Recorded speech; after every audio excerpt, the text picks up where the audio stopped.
Hello, good morning. रात्रभर तर मला झोपच नव्हती येत बाबा, हा पसारा दिसत होता। तर आता सकाळ झालेली आहे, आम्ही जस्ट उठलेला आहोत। स्वराज झोपलेला आहे सध्या। तर हा पसारा असा झालेला आहे ना घरात की काही सुचतच नव्हतं आणि फायनली मला पूर्ण दिवस लागला हा पसारा लावण्यासाठी। आणि तुमच्या पण कमेंट, ताई तुमचा होम टूर दाखवा, होम टूर दाखवा। काय माझा होम टूर बघता बाबा, काय आयुष्याचाच होम टूर होऊन बसलेला आहे। तर असं होतं, फायनली सर्व किचन वगैरे लावलेली आहे। आणि सगळ्यात पहिले मला जिथं व्हिडिओ बनवायचे, कारण प्रमोशन व्हिडिओ बनवायचे आहेत बाबा, ती मॅडम माझ्या नावाने ओरडा करत आहे। तर सर्व रूम सेट केलेली आहे। ही आहे माझी किचन। आता आजच्या व्हिडिओमध्ये तुम्हाला संपूर्ण पाहायला भेटणार आहे, तर व्हिडिओ शेवटपर्यंत बघा आणि हा व्हिडिओला लाईक करायला मात्र विसरू नका। बाकी आहे, उद्या सर्व होऊन जाणार। बाकीचं देव वगैरे, देवघर लावायचं राहिलेलं आहे अजून। ओके, तर चला। हॅलो फ्रेंड्स, स्वागत आहे तुमचं या चॅनलवर ज्याचं नाव आहे मोहिनी हजारे। कसे आहे तुम्ही? आय होप तुम्ही मस्त आणि मजेत असणार आहे। तर आपल्यासोबत कोण कसं वागलं, का वागलं, या गोष्टीचा विचार मी आजपर्यंत केला नाही आणि करणारही नाही। मला एवढं फक्त माहित आहे, मी प्रत्येकाला संकटात मदत केलेली आहे, प्रत्येकाला माणुसकी म्हणून मदत केलेली आहे। तो भाऊ असो, मैत्रीण असो, कोणी असो, पण त्या नात्यात फक्त मला धोका मिळालेला आहे। त्याच्यामुळं ज्या ज्या लोकांनी मला धोका दिलेला आहे ना, त्यांना मी थँक्यू सो मचच बोलणार की त्या व्यक्तींपासून मी आता खूप काही शिकलेली आहे। आणि आता इथून पुढे मी एकच ठरवलेला आहे, तो नवरा असो, भाऊ असो, रक्ताचं नातं असो, कोणी का असो ना, आपल्या समोर जर कोणी मरतानी पण असेल ना, तर त्याला मदत करायची नाही, मैत्रीचा हात द्यायचा नाही, बरोबर?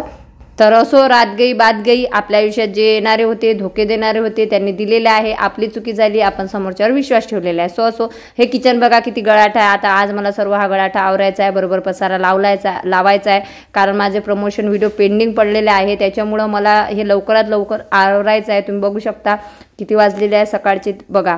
आणि मला एवढं टेन्शन येत होतं, हा पसारा लावायचा जोग नाही, एवढा मोठा पसारा लावायचा आहे। आणि सगळ्यात अगोदर मला जिथं व्हिडिओ शूट करायचा आहे ना, ते मी करून घेतलेलं आहे। आणि आता मला भांडे घासता आवरता भरपूर उशीर झाला होता। आणि आईला काही मी कामं वगैरे जास्त करू दिलेले नाही आहेत, कारण आईला शॉपमध्ये जायचं होतं। कारण शॉपमध्ये आई का बरं जात आहे, कारण की अजूनही शॉपमध्ये लोकांची उधारी आहे। त्याच्यानंतर शॉपमध्ये आलू चिप्स झाले, ब्रेड झाले, असं भरपूर सामान आहे। त्याच्यामुळे आई म्हणत होती की काही दिवस मी शॉपवर जाते, उधाऱ्या वसूल करून घेते, ते सगळं सामान विकून देते आणि नंतर मी जाणार नाही। मग मी आईला म्हणत होती की तू एकाही कामाला हात लावू नको, कारण वर चढणं उतरणं आहे, पाणी इकडून तिकडून घ्यावं लागते। त्याच्यामुळे मी असताना आई काम करणार ते मला आवडत नव्हतं। त्याच्यामुळे मी आईला म्हटलं तू बिनधास्त दुकानात जा, मी घरचे सर्व कामं करते। तर मी सर्व भांडी वगैरे घासून ठेवले, सर्व पसारा लावलेला आहे, सर्व झालेलं होतं, फक्त देवाची भांडे बाकी होती। तर इथं आई संध्याकाळी 7 वाजता आईने दुकान बंद केलं आणि आई घरी आली होती। तर आई म्हणे मी देवाची भांडे घासते, तू बाकीचं काम कर। माझं सगळं काही आवरणं झालेलं होतं, फक्त हा किचन ओटा बाकी राहिलेला होता। आणि एक प्रोडक्ट आलेलं होतं ना, त्याच्यामुळे किचन क्लीन होते। तर मला त्या प्रोडक्टचा व्हिडिओ पण करायचा होता। म्हणून मी काय केलं, कामात काम म्हटलं, हे आपण किचन ओटा जेव्हा स्वच्छ करू तेव्हा त्या प्रोडक्टचे आपण ॲड पण करून देऊ।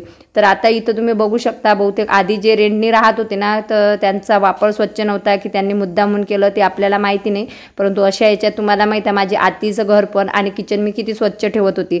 असं नाही व्हिडिओ काढावा लागतात म्हणून, तसं पण मला स्वच्छता आवडते। तर म्हणूनच मी 2 ते 3 दिवस लाईव्हला येत नाही आहे आणि काहीच करत नाही आहे, कारण माझे अदर बाकीचे पण काम सुरू आहेत त्याच्यामुळे। आणि प्रमोशन व्हिडिओ माझे रेग्युलर चालू आहेत, त्याच्यामुळे माझी ब्लॉगिंग कमी येते। तर फायनली आता हा गॅस ओटा मी स्वच्छ करणार आहे। त्याच्यासाठी मी लिक्विड वगैरे टाकून दिलं आणि लिक्विड टाकल्यानंतर मी तो गॅस ओटा एकदम स्वच्छ करून घेतलेला आहे। तर आता तुम्ही फायनली बघू शकता आपली किचन ही पूर्ण लागलेली आहे। आणि म्हणजे आता त्याच्यावर मी हे टाकून ठेवलेलं होतं लिक्विड। तर ही आहे माझी शूटची रूम, जिथं मी जे आपले ग्रीन नेट होतं ते लावलेलं आहे, एका साईडनं कपाट वगैरे लावलेलं आहे आणि सर्व माझं झालेलं आहे। आणि सर्व या हॉलमधला पण पसारा लागलेला आहे, तुम्ही बघू शकता। आणि स्वराज इथं खेळत होता आणि आई घासत होती इथं देवाची भांडी, आणि थोडीशी जी भांडी लावली होती ती घासत होती। तर फायनली आता इथं माझा गॅस ओटा पण क्लीन झाला। आणि गॅस ओटा क्लीन करता मी काय केलेलं आहे की त्या प्रोडक्टचा व्हिडिओ पण शूट केलेला आहे। आणि इथं यायचं होतं तर त्याच्या अगोदरच मी 2 ते 3 प्रोडक्टचे रिव्ह्यू वगैरे देऊन ठेवले होते, कारण आपल्या मागं कोणी नाही, आपल्याला शूट, आपल्याला एडिटिंग सर्व करायची आहे। आणि झालं गेलं मी विसरून गेलेली आहे, कारण आणि एक अजून गोष्ट की त्या घरात आता यांचा समझोता होऊ द्या, म्हणजे यांचं आपसीत झालं, काही झालं ना, कारण आता शेवटी पोलीस काय म्हणतात, तुमचेच तुम्ही आहे, आपसात घ्या।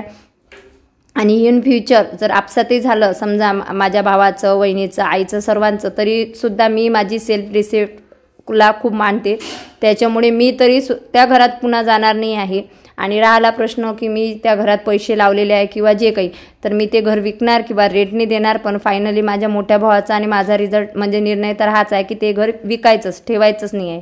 कारण आताच एवढा त्रास होतोय, पुढं चालून जर त्यांनी आमच्या मुलांना त्रास दिला, काही दिला, आणि माझा मोठा पण भाऊ म्हणतो की तिथं आपल्याला राहायचंच नाही आहे, त्याच्यामुळं काही झालं तरी मी तरी त्या घरात राहणार नाही आहे. कारण कसं आहे, आपण कुठेही राहू शकतो, पण मनाची शांतता आवश्यक आहे, जी तिथं मला भेटत नाही. माझ्या कामात अडथळा येतो आणि ते म्हणतो ना, आपलेच आपल्यावर जडतात. त्याच्यामुळं माझे जे मिशोचे काम असतात, मला भरपूर पार्सल येतात, हे ते येतात, ते सुद्धा त्या लोकांना आवडत नाही.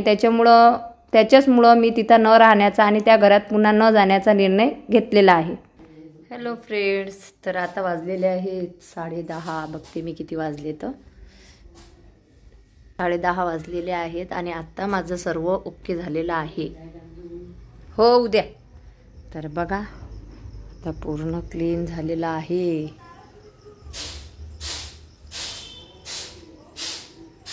लाईट बंद करायचा आहे.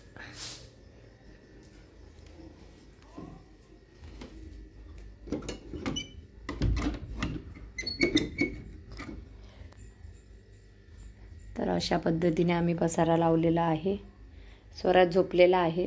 हे उशीच्या खोळा वगैरे सर्व धुण्याला टाकलेलं होतं. चल बघा, हे देवभांडे वगैरे.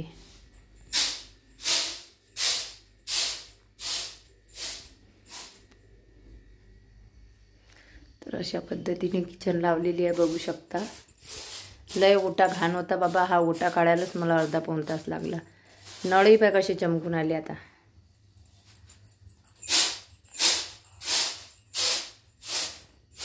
आणि हे आहे आपली शूटची रूम.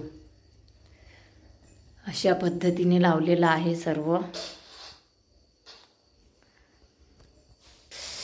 तर खूप थकलेली आहे मी, आणि मला ते मिशोचं वगैरे प्रमोशन करावं लागतं, त्याच्यामुळं ही रूम अशी पद्धतीने लावलेली आहे. खाली गालीचा वगैरे टाकलेला आहे आणि कपाट इथंच ठेवलेले आहे, कारण माझे साडी, मेकअपचं सामान वगैरे सर्व याच्यात आहे त्याच्यामुळं. तर असं आहे बघा. आता जेवण वगैरे करायचं आहे, झोपायचं आहे. एक तर महिन्याभरापासून तेच ते टेन्शन असल्यामुळे झोप नाही, काही नाही. ब्लॉगही वेळेवर पडत नाही आहे, फक्त प्रमोशनचेच व्हिडिओ पडत आहेत. तर चला, बाकी आहे उद्या सर्व होऊन जाणार. बाकीचं देवघर लावायचं राहिलेलं आहे अजून. ओके, तर चला. तर फायनली सर्व पसारा लावायला भरपूर उशीर झालेला होता. नंतर आईला म्हटलं जास्त काही स्वयंपाक करू नको, तर सकाळची पोळी भाजी होती आणि थोडीशी गरमागरम खिचडी केलेली आहे जेवणासाठी. तर आता आम्ही करतो जेवण. चला, तर मला तर आता झोप येत आहे बाबा, मी आता झोपते. तर फायनली आता माझा सर्व पसारा लागलेला आहे. हा पसारा, हे नवीन घर तुम्हाला कसं वाटत आहे ते कॉमेंट बॉक्समध्ये नक्कीच सांगा. भेटूया आपण नेक्स्ट व्हिडिओमध्ये. तोपर्यंत बाय बाय सर्वांना. श्री स्वामी समर्थ. स्वस्त राहा, मस्त राहा, माझे व्हिडिओ बघत राहा. आणि तुम्हाला माझ्या नवीन घराचा होम टूर कसा वाटला ते नक्कीच सांगा. अडचणी भरपूर आहे, परंतु प्रत्येक अडचणीवर मात करून मी समोरे जाणार आहे. आणि ज्या लोकांनी मला विनाकारण त्रास दिलेला आहे, तर त्यांना स्वामीच बघून घेतील. याच्यावर तर मला काही बोलायचं आहे नाही आहे, कारण मी कोणालाही धोका म्हणजे प्लॅटिंग करून दिलेला नाही आहे. बाकी सर्वांनी मला नवरा नाही आहे किंवा अजून काही जे काही कारण असतील ते मनात धरून माझ्यावर राग द्वेष म्हणजे व्यक्त केलेला आहे. परंतु असो, कर नाही तर डर नाही. बाय बाय सर्वांना. श्री स्वामी समर्थ. दे ग.